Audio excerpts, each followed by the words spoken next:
Jelajahi cara baru mendapatkan informasi. Download Metro TV Extend sekarang. Baik, kami lanjutkan kembali masih bersama dengan Direktur Eksekutif Lingkar Madani, Ray Rangkuti, dan juga pengamat atau pakar mikro ekspresi Kirdi Putra. Saya kembali lagi ke Bang Ray. Bang Ray, sebetulnya pujian Prabowo kepada Presiden Jokowi dalam momen abdesi kali ini relevan tidak sih dengan komitmen untuk membangun desa ke depan yang lebih baik lagi? Kalau disebut salah satu mungkin ya bentuk dari kelemahan komunikasi Pak Prabowo itu adalah karena selalu menggambarkan pidato beliau sebagai fotokopiannya Pak Jokowi gitu. Pada komunitas tertentu itu mungkin baik ya, tetapi pada komunitas yang lain boleh jadi itu justru nggak kena gitu. Nah itu sangat tergantung kepada pangsa pasarnya ya, objeknya ini siapa gitu. Kalau memang masyarakatnya itu adalah masyarakat yang secara umum ya pendukung Pak Jokowi, komunikasi yang menyebut dirinya seperti fotokopiannya Pak Jokowi itu mungkin tepat gitu.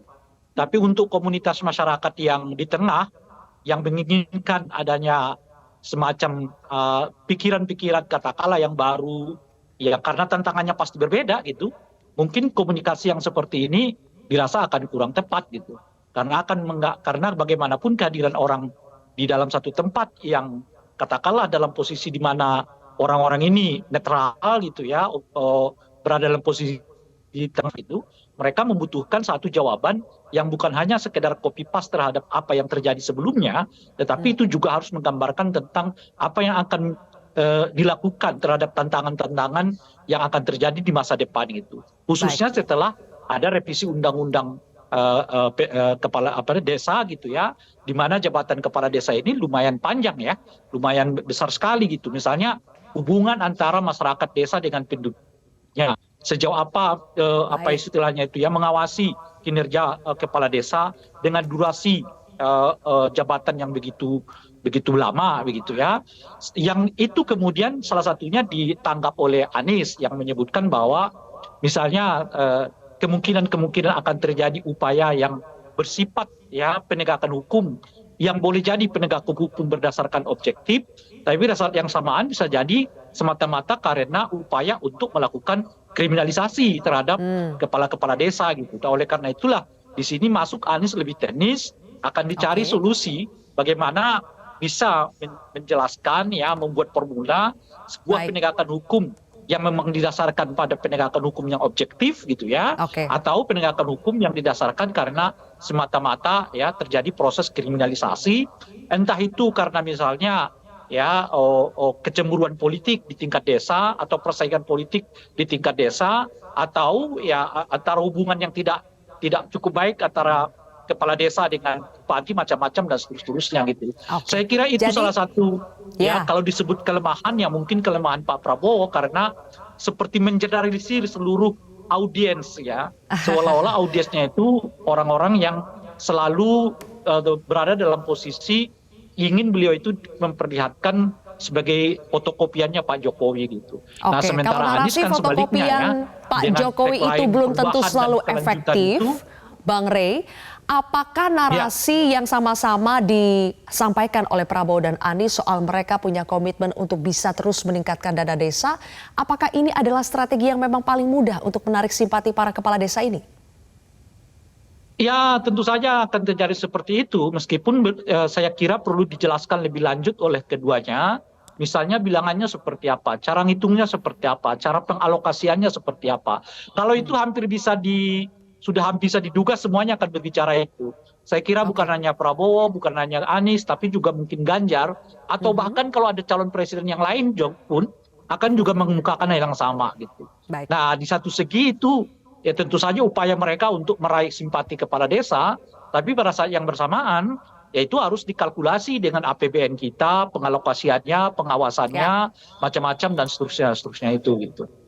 Sehingga kemudian tidak terlihat semata-mata hanya karena ingin jualan gitu loh.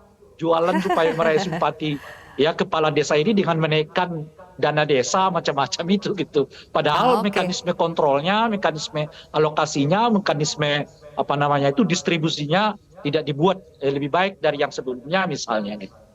Baik. Sekarang saya ingin memperlihatkan potongan orasi atau pidato dari keduanya, dari Prabowo Subianto dan juga Anies Baswedan untuk dianalisa secara gesturnya oleh Mas Kirdi. Apa yang bisa ditangkap dari gestur para baca pres ini? Indonesia bangkit kalau Indonesia rukun, kalau Indonesia bersatu. Siapapun jadi pemimpin, mari kita amankan dan kita dukung bersama. Apapun jabatannya, mari kita kerja keras untuk rakyat Indonesia, saudara-saudara sekalian. Wassalamualaikum warahmatullahi wabarakatuh.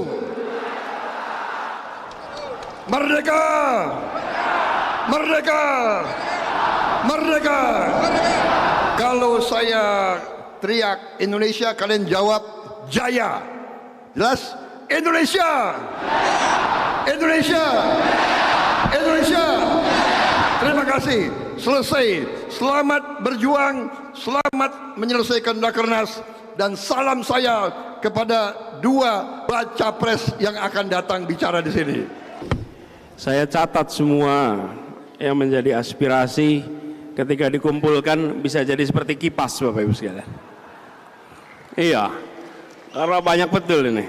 Ini kalau disusun, saya hitung ada 18 orang yang tanya, dan rata-rata 3 poin.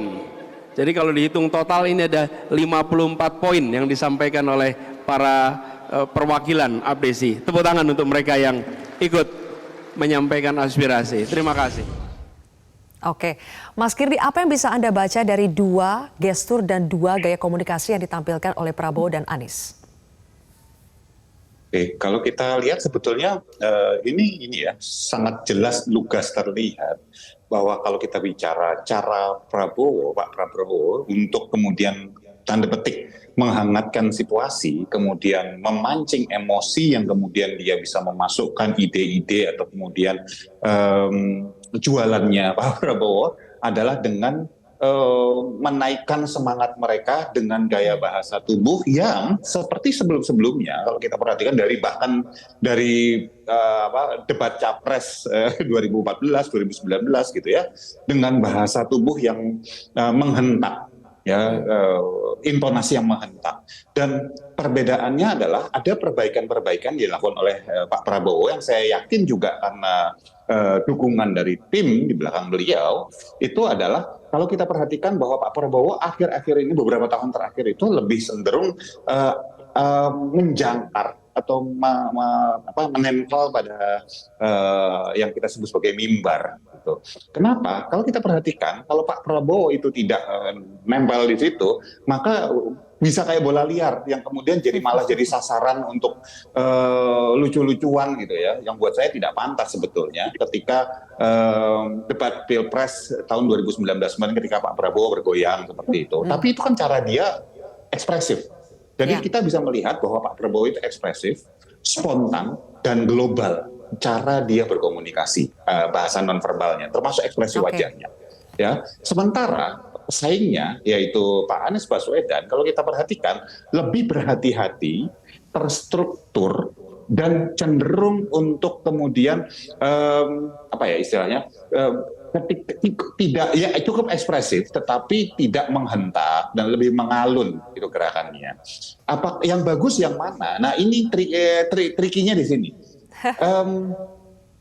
Menariknya adalah kalau banyak orang menganggap bahwa orang yang lebih katakanlah terstruktur, tertata, itu lebih bisa jadi lebih baik, bisa jadi lebih teliti gitu, bisa jadi lebih berpotensi untuk dia katakanlah menjalankan atau menepati janjinya. Padahal tidak ada hubungannya cara komunikasi seseorang di depan berpidato misalnya dengan pemenuhan janji, dengan kinerja, nggak ada. Jadi apakah Pak Prabowo itu bisa mencapai kinerjanya atau memenuhi janji-janji politiknya? Bisa saja. Apakah Pak Anies juga bisa memenuhi janji-janji politiknya dan berkinerja? Bisa saja. Tetapi yang perlu dilihat adalah track record mereka sebelum-sebelumnya ini gimana, yang bukan dari klaim sepihak tentu saja. Dari pihaknya Pak Prabowo, jangan dari Gerindra, juga jangan dari timnya Pak Prabowo gitu maksudnya, dari pihak yang netral. Pak Anies sama, nggak boleh dari Nasdem, nggak boleh dari timnya Pak Anies sendiri, klaim-klaim Pak Anies nggak boleh. Ya, karena bisa jadi data yang disampaikan gini, Pak Anies menyampaikan beberapa data, ya, beberapa data.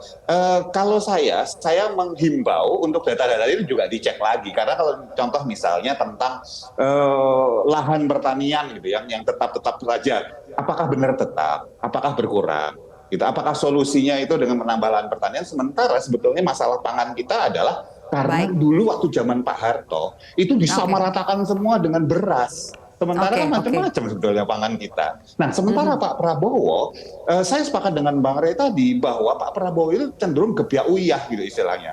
Menyamaratakan cara komunikasinya di semua kalangan. Ya, dan itu cara dulu mungkin iya, zaman Bung Karno mungkin iya. Sekarang menurut saya, cara yang Pak Anies Baswedan itu lebih bisa mengambil hati audiensi depannya. Apakah itu kemudian bisa jadi pasti beliau bisa menjalankan apa yang diomongin? Belum tentu. Begitu pula Pak Prabowo. Apakah kemudian bisa nanti ke hubungan internasional jadi bagus? Enggak juga. Oke, sudah kita tangkap ya. Terima kasih atas analisanya Mas Kirdi Putra dan juga Bang Rey Rangkuti. Terima kasih sudah bergabung bersama kami di Berantai Besar ini. Jelajahi cara baru mendapatkan informasi. Download Metro TV Extend sekarang.